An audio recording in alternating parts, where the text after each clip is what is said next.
Good evening and welcome back to the Masonic Roundtable, a weekly hangout of Masons from around the world who get together to talk about Masonic news and opinions in a friendly and social manner. The standard disclaimer applies for this episode. The thoughts and opinions expressed here are solely the opinions of the participants and do not reflect any Grand Lodge statements or positions. Please keep your conversations open to the public and on the level for this episode. Tonight, as usual, you can interact with us by sending us a tweet at Mason Roundtable at our Twitter handle, or posting on the Facebook event page, and we'll get to social media later in the episode.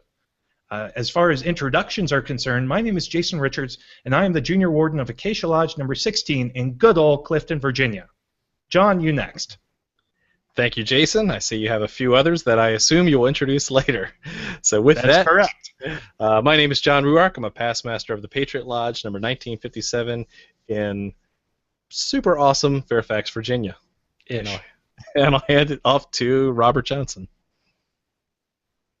And you're muted, Robert, so let's fix that first. I'm totally muted in prep for the show. Sorry, guys. Robert Johnson here from Waukegan, Illinois, the current Worshipful Master of Waukegan Lodge number 78 in up-and-coming again Waukegan, Illinois. Twice in one era. Yeah. Right. How about you, Nick? Nick Johnson, past master of Corinthian Lodge number 67 in Big Time Farmington. Thank you, Nick. And Juan?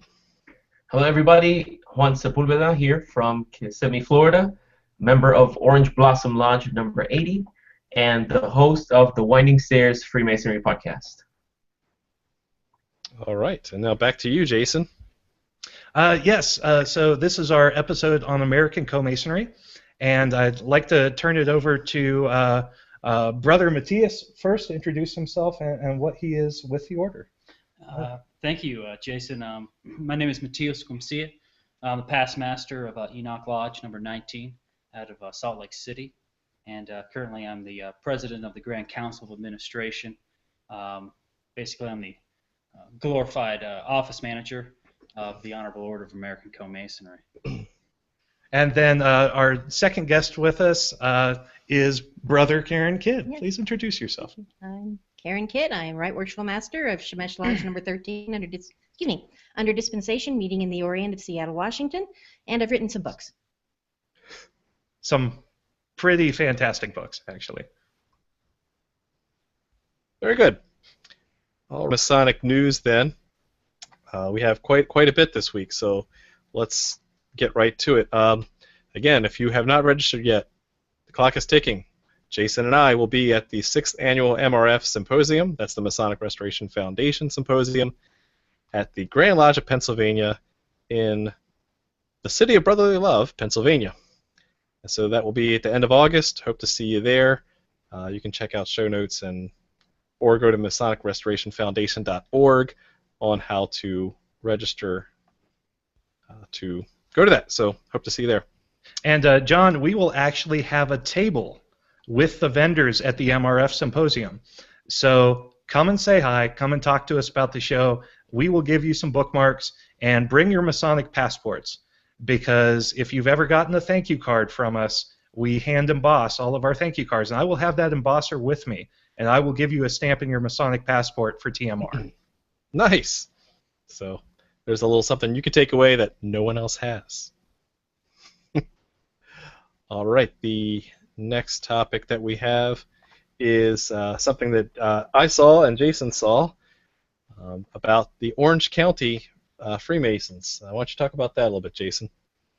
Oh yeah, there was a really cool article on the Orange County, California Freemasons that are staging a comeback thanks to millennials, and it's talking about the growth of Masonic organizations in California with the resurgence of kind of the millennial generation becoming much more interested in Masonry after the baby boomers kind of went to other ways with that. So it was a really neat article, and it's been shared around social media.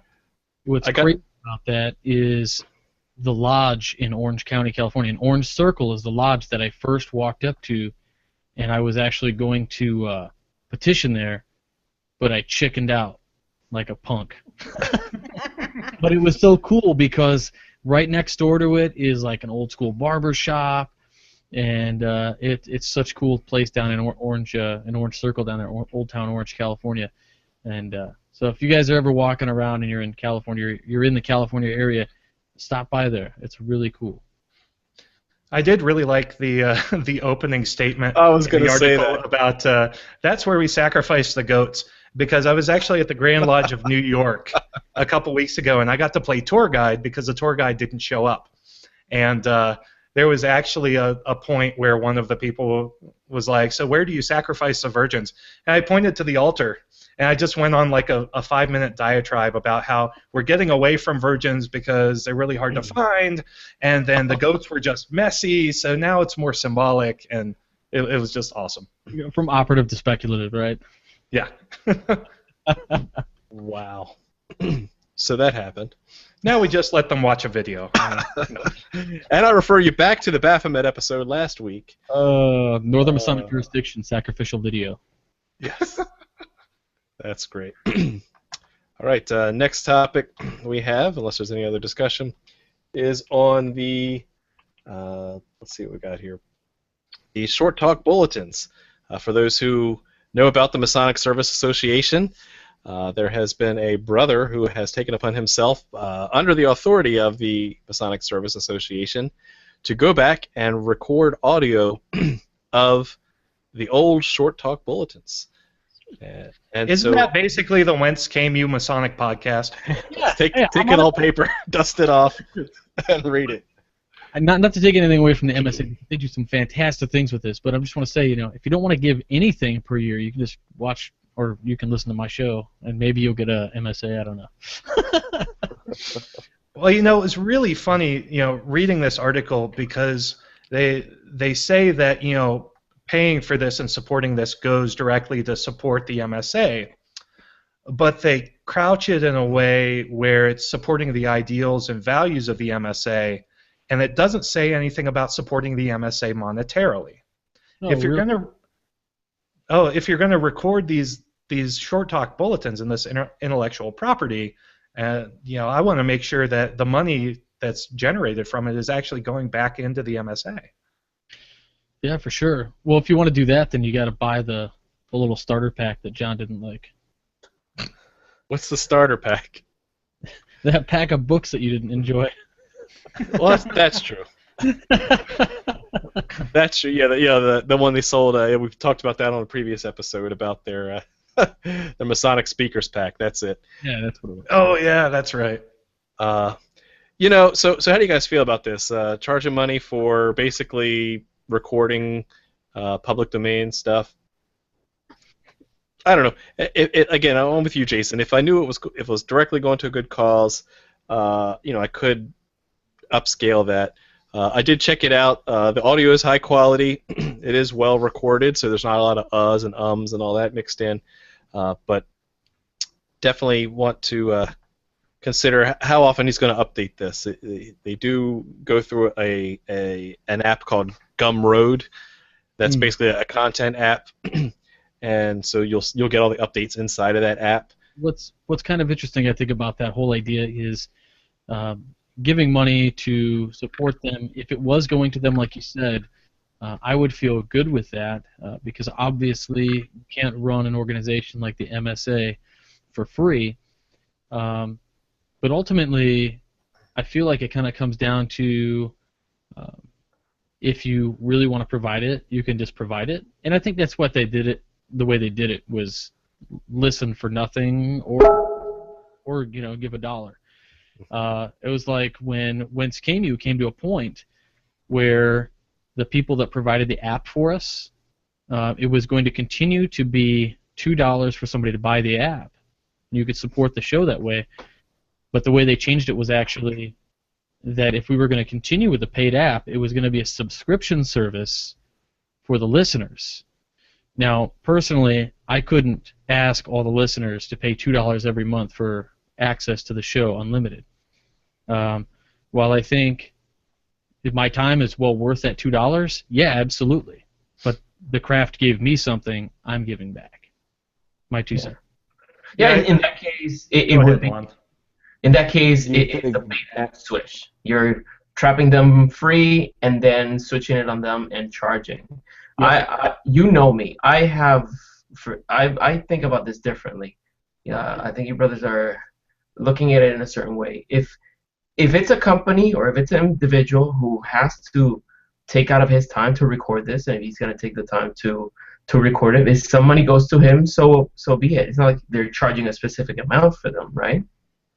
Yeah, Right. it's pay I as see you we're will. missing something here. Pay as you wish, right? Exactly. You know, it's the Coldplay model, right? Yeah, I'm fine if $0 go think to the Masonic Association, $0 go to it, and all the money goes to help someone take time of their life to record these in high quality, so the rest of the craft can benefit from it. I support it. I don't see a problem with that. There you go.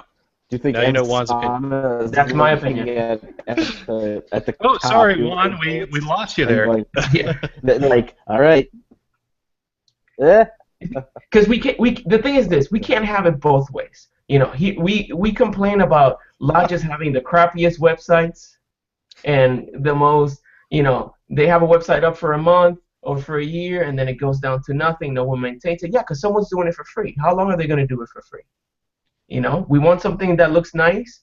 I bet you there's people on a payroll at the Freemasonry magazine from California, which is one of the most beautiful looking magazines. I bet you someone's getting money from that.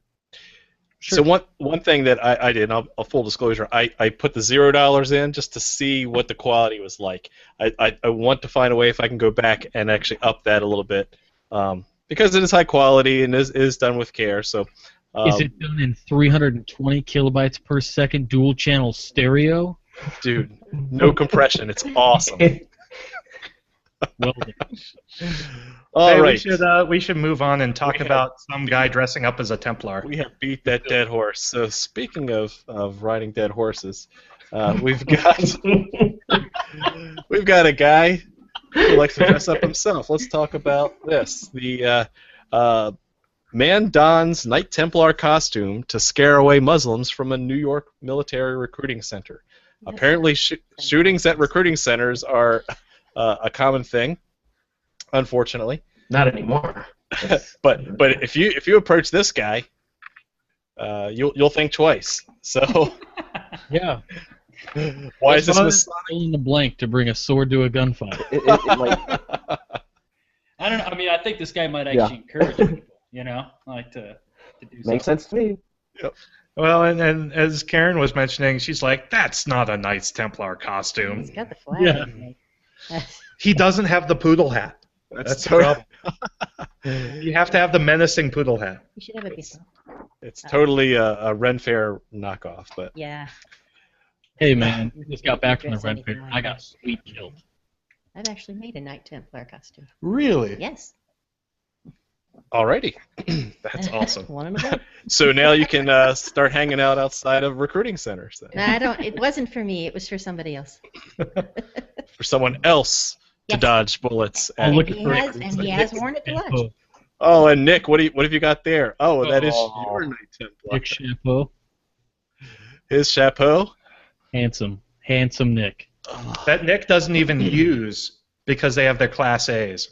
That's right. So Just do like- keep in mind, guys, that for those listeners of the show, yes, we will be doing a Knights Templar episode eventually, and we'll see all of Nick's many hats And swords. So yeah, so back to the Knight Templar dude. Good for him, but that's really the loosest connection to Freemasonry there. Yep. I don't know if he's a Mason. It's still kind of hilarious. Well, one thing though is like I don't know if you noticed at the Freemasonry group, the Winding Stitch Freemasonry group, some people were really offended that I put that post up Really? because I put "and in Templar news" and I put the link. That was it. Discuss amongst yourselves. And people, a lot of brothers became very angry. Like, what does this have to do with Freemasonry? Other people were very boisterous about the fact, well, people are going to be thinking bad about the fraternity now that this man is doing that. So you have two camps. You have people that were completely convinced that we are directly related to the Knights Templar and thus making this a Masonic news. and other people that said this has nothing to do with Masonry. How dare you put this on your own page? Wow. Alrighty. A lot of people learned, including me. So let's see. The last thing I want to get to tonight before we get into the meat and potatoes is the big news about our old buddy Baphomet. Yes. This you guys couldn't make this up, and you couldn't have done it any sooner. Let's talk about Baphomet. In Detroit this week, right after our episode, yes, we had something to do with it apparently, is the new statue unveiling in Detroit of the Satanic Temple's secret Baphomet monument unveiling. You can see a nice picture there of Baphomet with 2 children who are very happy to be there hanging out with him. As most children are. It's so awkward. It is awkward. It really is. So But- Art Wheels I want a had miniature. posted about that. You know. You guys see it? Yeah, Art de Hoyos posted about it. It quickly made its way around the Masonic forums. But I mean, it's really interesting, and most of the comments I've seen really relate back to. It's really, I wouldn't say ironic that basically that the U.S. Satanists have actually taken Baphomet as a symbol, an icon for the Satanic Church, when it really has a very, very, very, very, very loose connection to what they truly believe. Any horrible group, and I'm not saying Satanists are horrible people, because most of them are just plain old people who are atheists, but They're trolls. you're gonna troll around, So, but look at like any organization who adopts a symbol that's viewed upon negatively, they can take it, and now all of a sudden it's evil for everybody, right? So yeah, whatever. But did you read? 200 people showed up for the unveiling. It was huge. Big I party. This was I was there. Yeah. And they sold tickets to it, because actually. This is Detroit. You So- are unique. If you're that's what it is. They're like, you know what? Satan's gonna get us there. if your lodge somebody's got needs to. a fundraising event, roll out your own statue. Well, Nick and I were both there. We had pancakes beforehand. Wow. Alrighty, I think we've definitely Oh man, it was great. killed that dead horse. So, speaking of other depressing satanic news, Nick, why don't you lead us off with the Masonic Monday question On Tuesday. on Tuesday? Welcome to hell. Anyway, all right. How bad am I? Am I lagging for bad? Anyway, Yeah, doesn't you are. matter. All right, the answer. Samuel Colt. Good old Sam Colt, who was famous for patenting the revolving cylinder pistol and also the assembly line model for its production, using interchangeable parts. And we had a whole bunch of people, interestingly enough, most of you guys said you despise guns. Just kidding. But anyway, I will read off the names really quickly. Christopher Croteau, Justin Miller, Greg Guffey, Willem Kossen, there we go. Robert Johnson. Well, who's that guy? Slacker. Jared Cowan. Shemensky, Simon Dick, huh? I said Cowan. Christopher Dorset, Jared Chapman, Dale Allen, Lou Bedford, Steve Higdon, Daniel Sells, Carl Walker, Joey Bower, Ted Service, James Webb, Dustin Fields, Kevin Schwartz, Josh Ney, Will Fowler, Walter Zalea, Shane Cody, Chris Eckert, the second, Kyle Rowe, Luke Zale, Johnny Z, Jonathan Primo, and then 2 under-the-wire guys, and it's taken forever to get there, but you know who you are. No, just kidding. We have Blake Miles Leach and Joseph Land. So, great job, guys. All right, now we'll get into the question. Make it harder next time. Oh man. Well, yeah. This one was a little. This one's a little bit more tough. So, Masonic Monday question for the week of July 27th, 2015. Albert Magnus, or Albert the Great, was a Dominican friar, bishop, and learned scholar during the Middle Ages.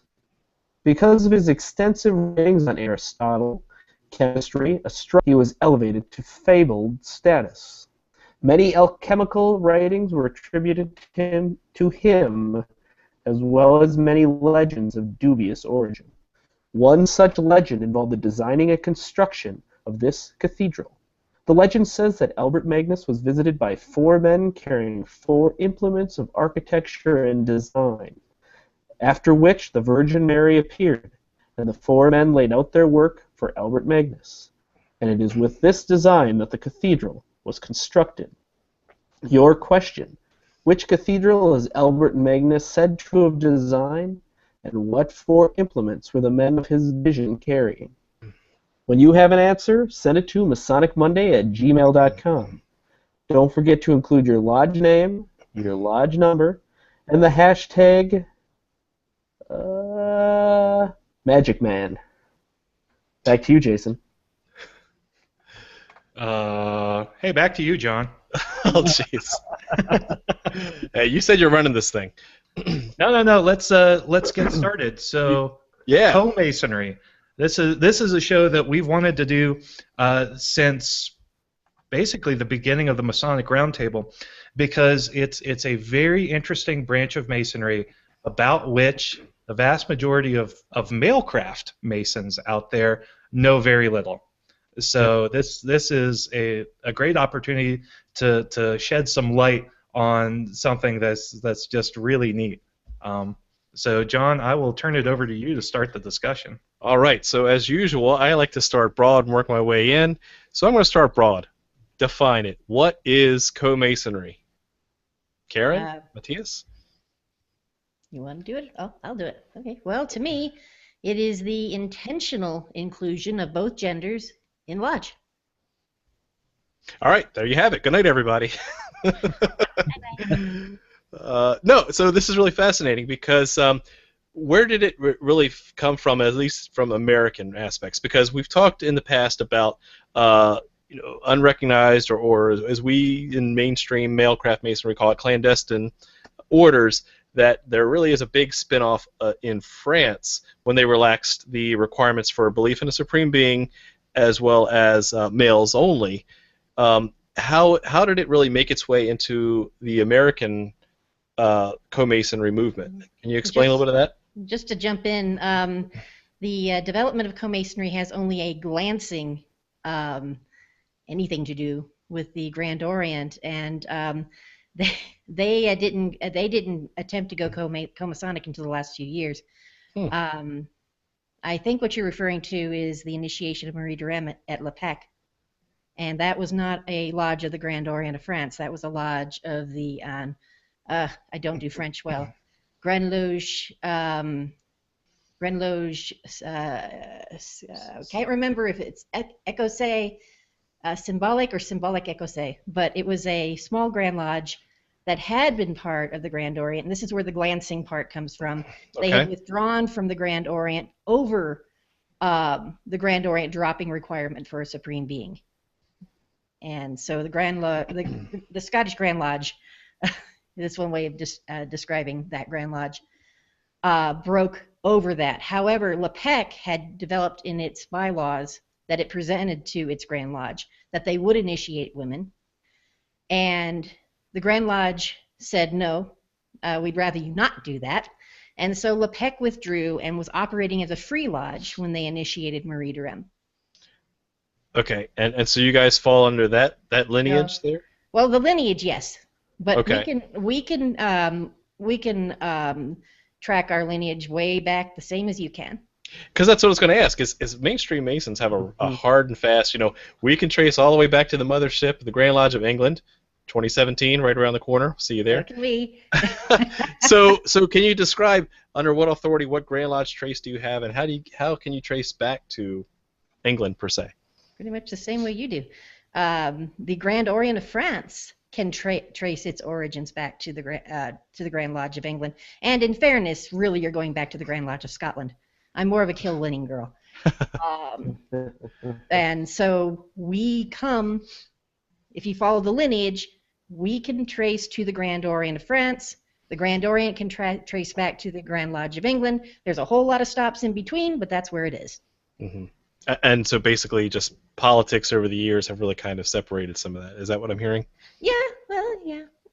Masonic politics are always interesting. Tell me about it. So, can I ask just a quick question? Because, like John, completely, I know a little bit about Co-Masonry, but on the whole, completely ignorant. Does the, and I'm sure we'll get into this, but as far as the ability to bring women and men into the craft equally, does the stigma about bringing a woman into the lodge, was that just in your opinion, like an old reasoning, like it's a man's world, like when women got the right to vote and, we got equality, that kind of thing. Was it an equality factor that you felt that women weren't allowed in the lodge, or? I felt. How do you feel? I don't know. Well, if you look at it historically, women were initiated into otherwise male-craft lodges in the 18th century. But over the course of that century, the belligerence against this became more pronounced. And by the end of that century, they were pretending that it had never happened. Right. But there is no point in the history of the modern craft where there isn't at least one woman Freemason somewhere in the world. Before Marie Durham's initiation, it was more of an accident, and what is sort of a paradox about the earliest women Freemasons, by the way, my first book was about that. So you know what you're talking about. Good. I do. The earliest women Freemasons of the modern era, we're not talking about the operative women Masons, they were oddly male-craft Masons. When I look at their stories, almost to every one of them, they're exceptions. There was something exceptional about each woman who was initiated. There was a reason they were initiated, but it was understood that there would be no attempt to initiate other women into the lodge.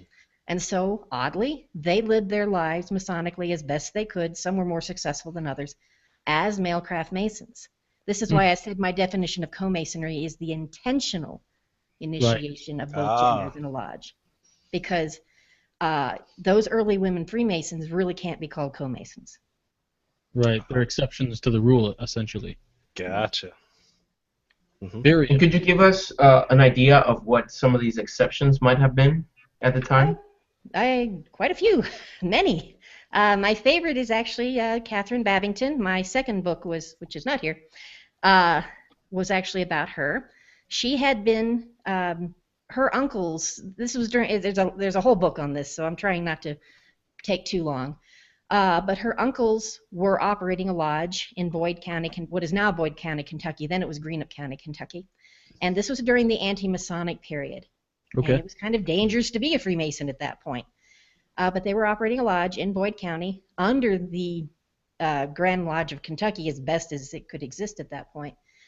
And they found out that Catherine, who at this point was 17, had been watching for the better part of a year and had picked up all the word signs and grips. She was very well educated. And they apparently sequestered her in her bedroom while they contacted the Grand Lodge of Kentucky, and this being the anti-Masonic period, the Grand Lodge of Kentucky had other things to worry about. So they told her uncles, you will deal with her, this is your niece, leave us alone. So the uncles decided on their own that since she was not obligated to keep these secrets, that she needed to be. So they initiated, passed, and raised her all in one day, kind of like modern male-craft Masons. Ooh, burn. Hey, we have our own history of doing it too, so it isn't just you. See our one-day conferral episode. But after that, she never went to lodge again. But her son later, wrote, in the early part of the 20th century, wrote her biography. What I was referring to earlier, she lived her life as best she could as a male-craft Mason. But she never advocated for the inclusion of women in general in Freemasonry. She recognized herself as an anomaly. And she'd been a teenager. She was really too young. I mean, even as a Lewis, it isn't clear if her father was a Freemason. He died when she was a child, but she was too young even for Lewis. But this is, I think her uncles were very concerned that she be obligated. So this is an example of an exception. Well, that's fascinating. Okay, so so you guys are right there at the Co-Masonry headquarters, right? Yes, Colorado? we're in Larkspur, and actually, Matias, you can jump in on this. Talk about where you are and how you're structured there. So we're in Larkspur, Colorado. It's a very small town south of Denver, Colorado, in between Denver and Colorado Springs. This has been our headquarters for more than 100 years, or approximately 100 years. Well, more than 100. Was it 1913? 1916 is when we actually moved here. So actually next year will be our 100th here. But it will be, the founding of Co-Masonry was in 1903. It just took a while for us to get to Larkspur. So this headquarters, the building we're in right now, is it's on the National Registry for Historic Buildings. It was finished in 1924, and it's still our central headquarters. It's a small campus, so we have an administrative building, which is this older building. We have a grand temple, which we have, our Grand Lodge room. We have special temples for the 18th degree, the 30th degree, and for the 33rd degree. And we have a small motel for members that come here, since it's very remote.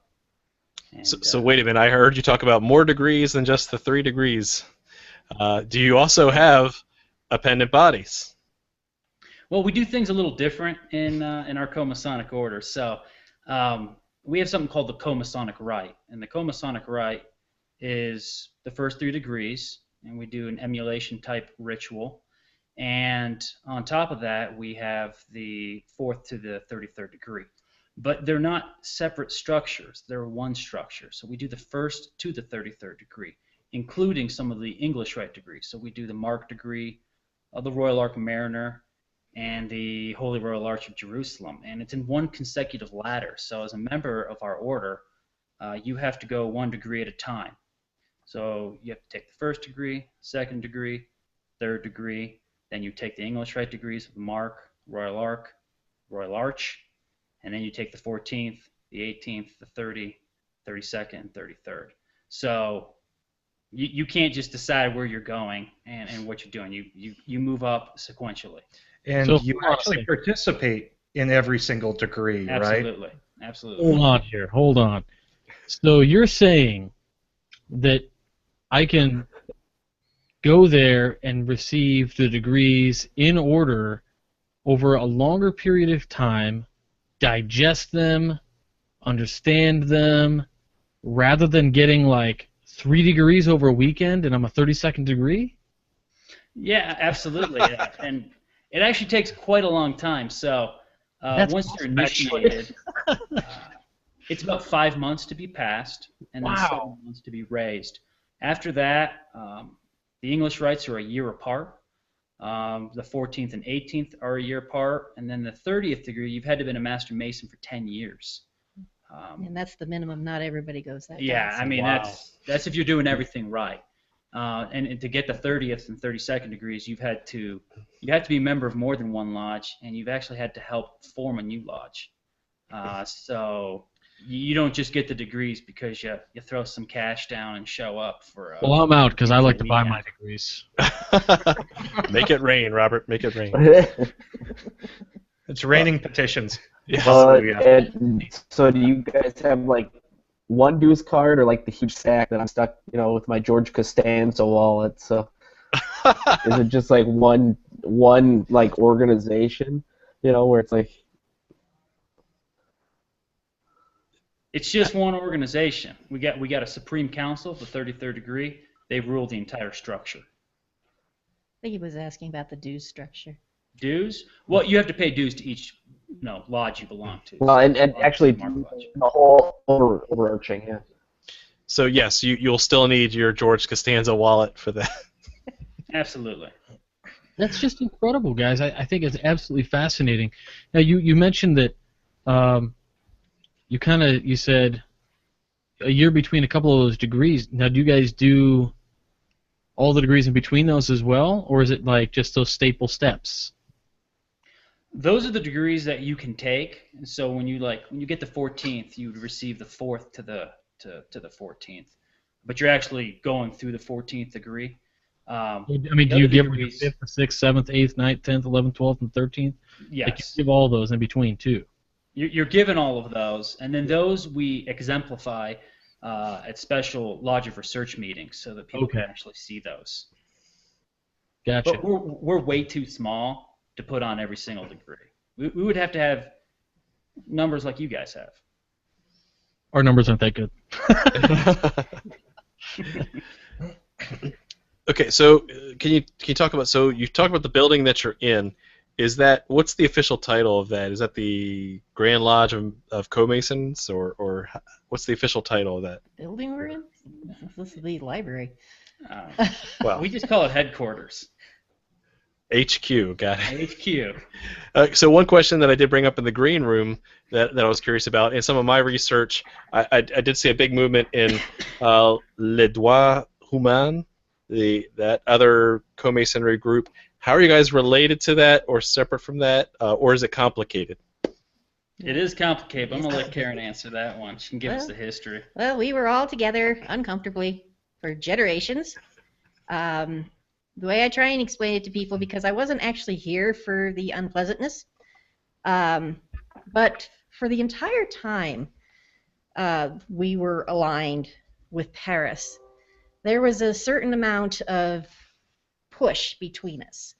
For instance, they would send us an edict we didn't like, and so we would lose it. Or we would not understand enough French to do anything. Or there would be an excuse. This is called prevarication. And there was a lot of this going on both sides. And what the French had to decide was, did they want to push us? Because if they pushed us, we might decide to leave. And so over the decades, they would either decide, okay, we're not going to push this one because we don't want to upset them. And we basically got away with a lot because there were no phones yet, no telegraphs, no internet, and things took months and months and months, and grandmasters came and went, and we enjoyed a great deal of autonomy. In the 1980s, there arose, for the first time, a group within our order that actually preferred to be aligned with Paris. There's nothing really wrong with that, except it's a different perspective. You have 70% of the brothers in the order who feel their first loyalty is to the American Federation of Human Rights, the body here in this country. And then you've got 30% who really feel their loyalty is in Paris. And there's a whole lot of ugliness that happens, which we'll pass over because it could be its own book. But it came to a head in the 1990s, and folks like to know who left who. Officially, Les Droits Humains left us, but the way I try to explain that is we had already decided by then we wanted to be separated.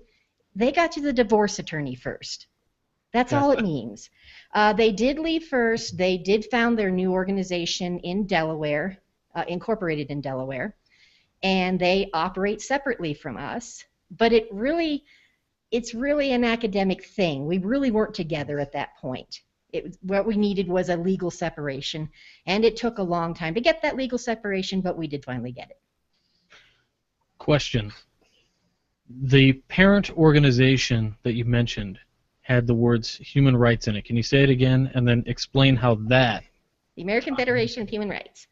How does that fit into Masonic structure or Masonry?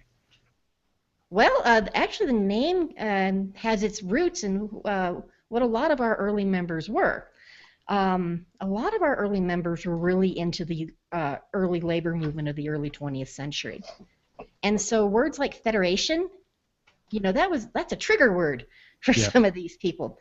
And because a lot of these people were in labor organizations of their own, some of them truly clandestine labor organizations, they wanted a name that was close to their hearts. So they said Les Droits Humains means human rights. Okay. So we can be Les Droits Humains American Federation, because federation is the word that Paris adopted for all of its federations later. And so what we decided to be was the American Federation of Human Rights, because it sounded really nice to the early union members who made up a lot of the membership of our order. It doesn't mean quite as much today because we're really not much in the labor movement anymore, but the name has stuck. And so that's where that name comes from. Very cool. Thanks. And the relationship between these two bodies, how is it today? Non-existent. Okay. Well, there you have it. But I mean, it's just like, you know, what is my relationship with Jason here? We still talk, but his Grand Lodge doesn't recognize my order, and that's okay. Karen's awesome to talk to, so I'm not going to stop. So let me pick up on something that you did say earlier, Karen, which is use the word brother. Yes. So do you. I do. Yes. To male craft masons. What do you call? Well, wait a minute now. Is it a reference to your gender or is it a title? Ah, there we go. So because I meet some male craft Freemasons who are related to each other, but they tend not to be. And so if you're not brothers by blood, then how do you become brothers in a lodge if it's not a title? Oh, you've stumped him. Burn. It's the same thing with us. It's a title. It has nothing to do with our gender. And we so believe that if we use the term sister, which we used to in this organization, but since the split in the 90s, everyone's a brother. In fact, even in our ritual, everybody's referred to as a he. Yeah. Whether man or woman. But like Karen said, we use it as a title, and we believe that it promotes ultimate equality, because if we were to divide people between brothers and sisters, you're still dividing people up. And so our goal is to bring an ultimate unity. It's still a distinction. Exactly. Yeah. No, that's very interesting, because it makes me think of when you hear the political correctness of people writing. It makes it super clunky when you hear someone, well, he or she could do this before he or she entered, blah, blah, blah. But there are people who are very passionate about making sure that that's there. Do you come across that within the members of your organization that want to rather be called sisters, or do you not see that? I've never seen it. I've never seen it, and frankly, when I'm interviewing a potential candidate for the order, I'll ask them if they have a problem with that. Because if they do, I'll recommend they shouldn't join.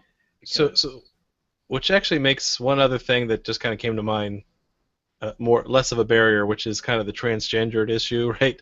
That's kind of the logical thing when you talk about things like Caitlyn Jenner in the news and so forth. That, you know, if it just makes it easier that everyone gets the same title, you don't have to worry about he, she, somewhere in the middle. It's just all on the level, right? Yes. Absolutely.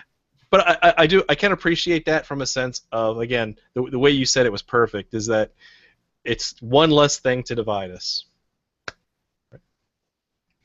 So I want to ask a question that is very it's probably a question that most people would consider just a dumb question, but I'm going to ask it anyway.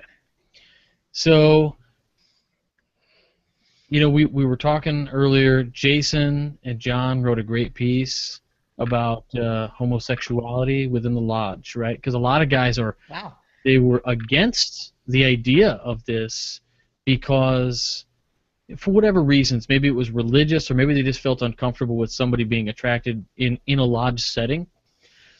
Within Co-Masonry, is there a distraction, or is it not a distraction, or is it not even there, like between men and women in the same lodge? No such thing as a dumb question. So, just dumb people. Just dumb people, exactly. I mean, come on. I've been asked this question before, like, oh, do you go to lodge, Matias? And, you know, you're checking out the lady Masons, you know, on the other side of the room. And I'm like, well, just as much as I would if I went to church, you know. I mean, fair enough. So, yeah. I don't go to lodge to pick up on chicks, you know. So I go to lodge to do something. Neither do I. Wow. Neither do I. Good, Sean. But you know, my wife's a co-mason, so my so mother's a co-mason, and we're in the same lodge. So you got families in lodges, you got spouses in lodges, you have girlfriend and boyfriends in lodges, and you got single people in lodges. And okay, so since you went there, I got to go there, and I did cue you to this. Is there fraternization that goes on? He's married to a co-mason. Of course there is. Inherently, I am every night. So I had to ask. A little bit. I mean, it's like any other organization. There's people that get together, but you know, that's a private matter, so that has nothing to do with me. It doesn't detract from the experience, is where I was really going. Okay. Not in lodge, absolutely not. So, you see what the women wear? I mean, no. I will jump in here. As master of my lodge, I do interview people, prospective members, and if the prospective applicant says something that indicates to me that they would be distracted in lodge, that sort of indicates to me they're really not mature enough to be co-masons. right. And I will refer them to a gender-based lodge. A good point. That's interesting. I was also thinking about this too, and thinking about that. I had been a member of a Co-Masonic lodge, and I met my wife in lodge. Like, you know, if you meet your wife in church or your religious organization, you probably have like this really deep connection. And I mean, I guess since you're married to a co-mason, you know, your fellow a member of the lodge, do you find that there's like even a deeper and like a bigger bond connection between you guys? Oh, absolutely. I mean, we go to lodge together, and we're both very, very involved in the organization. So we travel to other lodges together. You know, when she's getting ready to take her exam for the next degree, you know, I can help her or she can help me, and I mean, we can discuss all matters. And at least in terms of my marriage, it's probably the cement that keeps us together. That's awesome. So I've got a question, guys. Travel. What is it like to travel? Because Co-Masonry is such a smaller organization than Mailcraft Masonry. Do you all still get a chance to travel? I know you both went to France recently. Would you mind talking a little bit about that?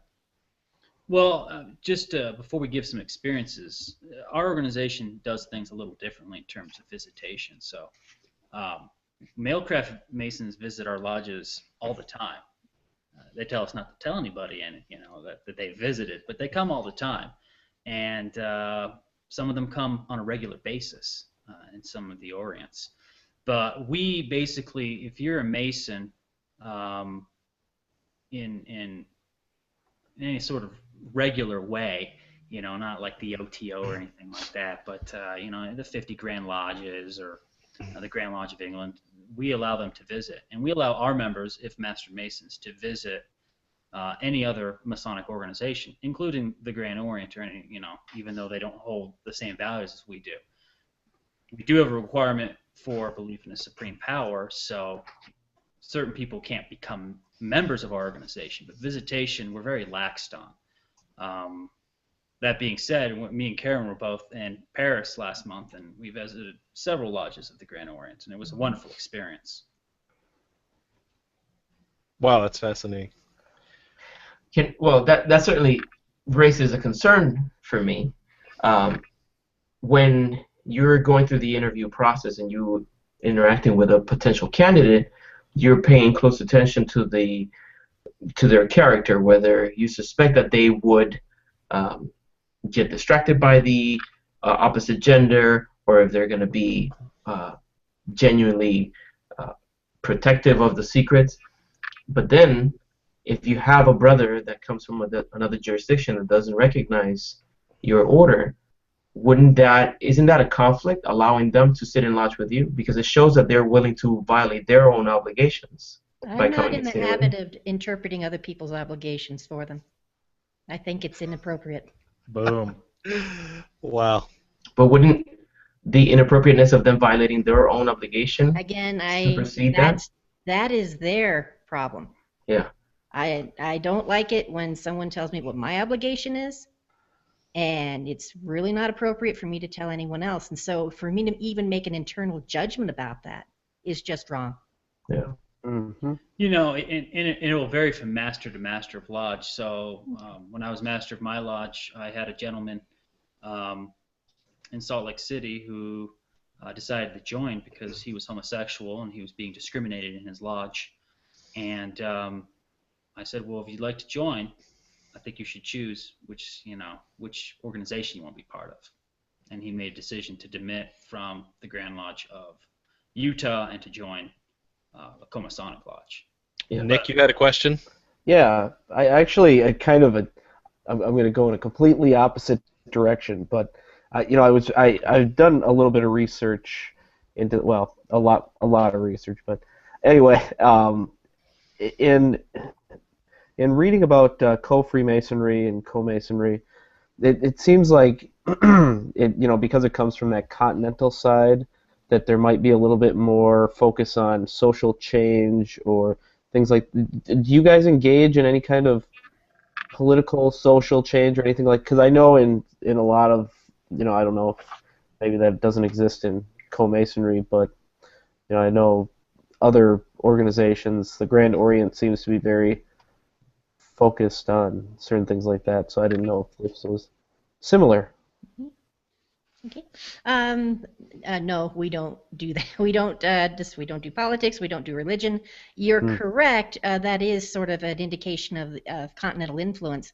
But again, there was an ocean between us and them, and if you go through the archives, there are many, many times that they wanted us to adopt a lot of this stuff, and we resisted it repeatedly. We don't have any point in our history where we're politically active.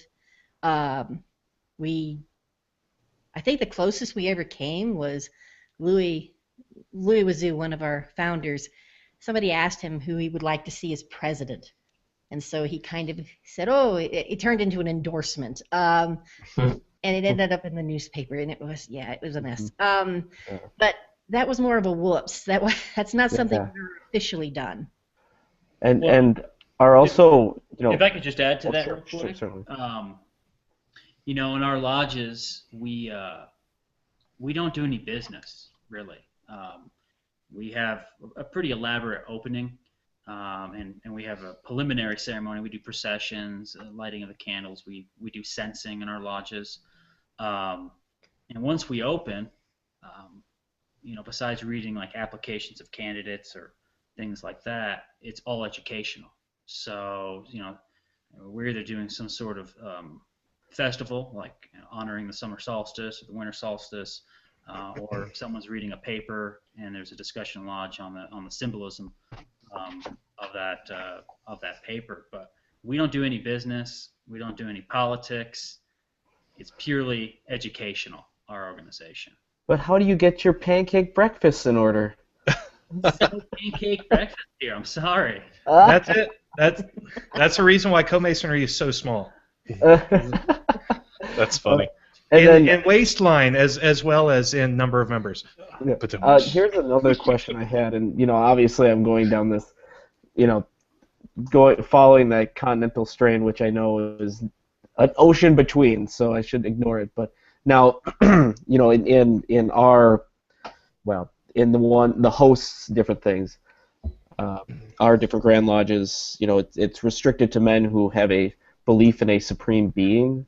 Is that similarly held also in Co-Masonry as well? As Matias mentioned earlier, yes, we require belief in a supreme being. Okay.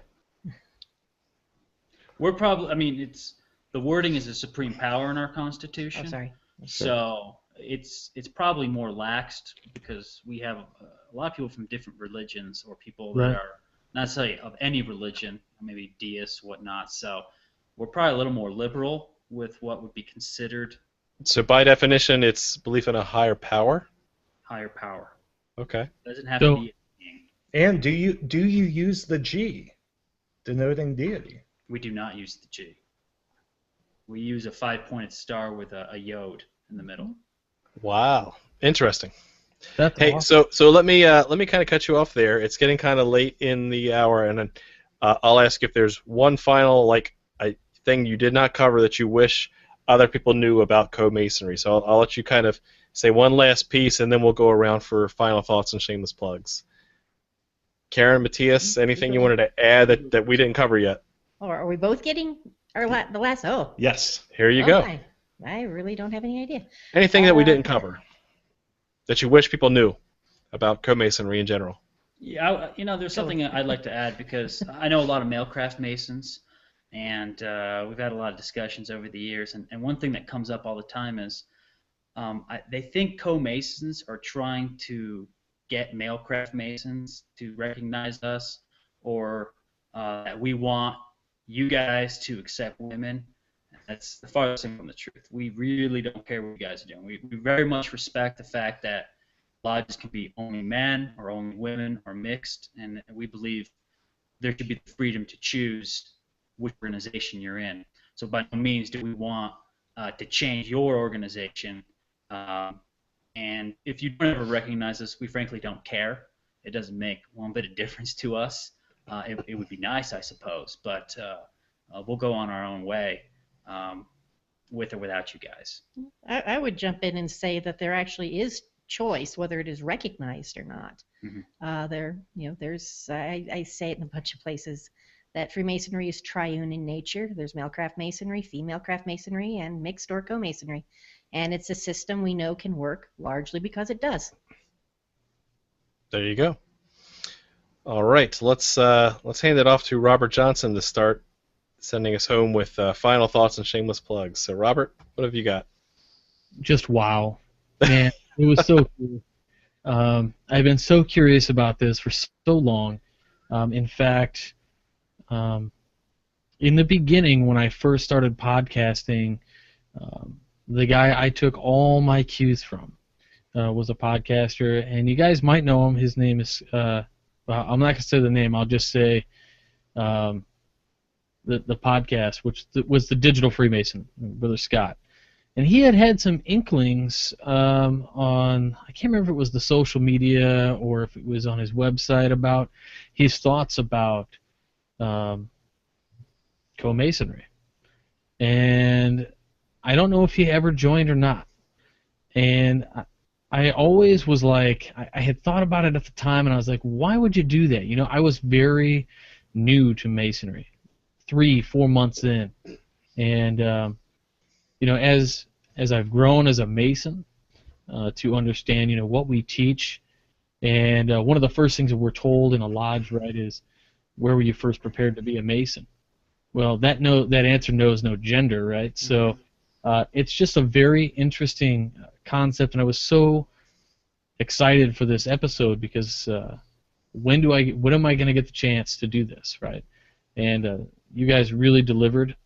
I can't thank you guys enough for being on the program, and really, it was just exceptional. I learned so much, and I'd love to call you guys brothers all day long. So thank you so much. Thank you, Robert. Thank you. Yeah, Robert, go ahead, Jason. Robert, I do have to say, that question, where are you first prepared to be made a Mason, is probably only a problem if you're a Time Lord. Doctor Who's not that great, Jason. Stop. Yes, thank you. Oh, Josh. Yes, good job, Jason. Hey, Robert, thanks for everything you do with your podcast and keep up the conversations with Fratero. That's awesome. Thanks, guys. Mm-hmm. All right, let's hand it off to Nick with the Millennial Freemason. Sure. This has been a very, very great. I don't know what to say.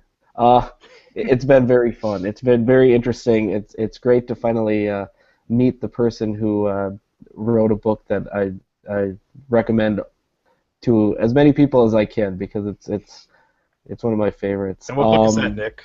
Which one? That would be that one, Haunted Chambers. It actually is. I have both copies, the Kindle and the regular version. So, yes, I'm a fanboy, I guess. I don't know. Anyway, this has been a great conversation. I've learned a lot. And I usually ask one question that I forgot to ask, but do you guys have swords in any of your degrees? Mm-hmm. From the 18th degree up, you have to have a sword. Sweet. First swords in the first. Petitions will be coming, Nick. They're there. remember having. Yes, I we have skulls. I have a sword addiction, so I have to work on that. But you can know what check out Sigmund my Freud blog. would say about that. Yeah, that is true. Sometimes a cigar is just a cigar. Wait. Never. Anyway, What but you can blog do you have? also head on over to reddit.com/r/Freemasonry, and you guys are more than welcome to join in the conversation. Sadly, some of Mailcraft doesn't know how to necessarily deal with it and deal with, well, anything that isn't within their provincial, tiny little world. But That's you are why more I than stay welcome on to show up, come on out. Yeah, and I will upvote. So come on over. Tom, Akusti, and I are mods over there, as well as some others. So come on out, hang out, and have some fun. So reddit.com/r/Freemasonry. All right, thank you, Nick, Thanks. for everything you do. Nick, let's see, moving on to Juan Sepulveda. This is an episode that has been over a year in the making.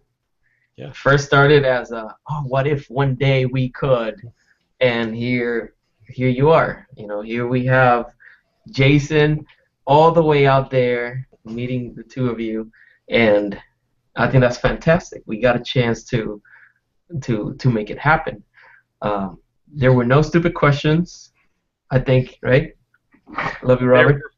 Inquisitive idiots. Because the people that listen to our program and that watch our program, they're going to have all kinds of questions, and they're not here to ask them. We have to ask all these questions. Some people have absolutely no idea that there is such a thing as Co-Masonry, and other people, like some of the panelists here, are true fans of the books. So it's been very interesting. I thank you both for joining us tonight and taking the time to be so hospitable to Jason. And for myself, I've learned a lot. I look forward to having more conversations later on, and I invite everybody to listen to The Winding Stairs. I have an episode. I recorded half of it today. Yes, and I'm very excited about it. And last but not least, the reason it took me over a month to record The Winding Stairs episode is that I was working on the Gentleman's Brotherhood, and we need to bring manners back and make sure that courtesy is common again. So go to thegentleman'sbrotherhood.com. Thank you very much, Juan, for everything you do. My pleasure. I'll hand it off to Jason, and anything else the folks out there want to add to the conversation. So this has been an amazing show, and I just wanted to thank again Karen and Matias for just joining us in the discussion and just spreading light about something that a lot of Mailcraft Masons really know nothing about. And I especially want to thank Matias and his wife for just treating me like family, better than family for the time that I've been here. They've been absolutely wonderful, and I just can't thank them enough. As far as Co-Masonry is concerned, if there are women who want to be Masons, I am so glad that there is an organization that allows them to have those very same rights and benefits as male and Mailcraft Masons are concerned. I think, yes, people say, well, women Masons, isn't that the Eastern Star? And no, it's not the same thing at all. And I think the Eastern Star has one purpose, but Co-Masonry has a completely different purpose and fills a completely different void. And in that sense, I think it's a very useful organization, and I'm glad it's around. Mm-hmm. And so thanks everybody for watching. Subscribe to us on YouTube and buy some pins. John and I will be at the MRF Symposium. Come and see us. Say hi. And is there anything else that Brother Karen or Brother Matias you would like to say? Thank you for having us on the show. It's been wonderful. You're a nice group of guys. Thank you for having me again. All right. Thank you very much. Book club episode. Book club. Yeah, it's true. We'll pass it back to you, John. Thank you very much, Jason and Karen and Matias. Hey, look, so kind of the final conclusion I had on this is yes, our Grand Lodge considers you two both clandestine Masons. We have a whole entire episode on clandestine Masonry. But as we said then, and as we concluded then, and as I'll repeat now, just because our organizations may treat things as separate, we definitely should continue to extend, courtesy, love, and respect for our fellow human beings. This has been a purely enlightening episode from an academic perspective. I've learned so much from you both. Thank you very much for joining us on this show. And so, just because we have, again, political, organizational political differences, doesn't mean we can't learn a lot from each other on our methods or behaviors and how we operate. So again, thank you very much for joining us. Thank you for the other hosts.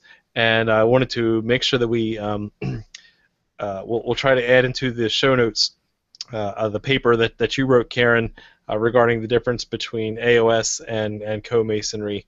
And so we'll throw that into our show notes so people are familiar with your writings and your thoughts on the difference there. So that's all I have. Thank you very much for watching, and keep searching for more light. Have a good night. Thank you.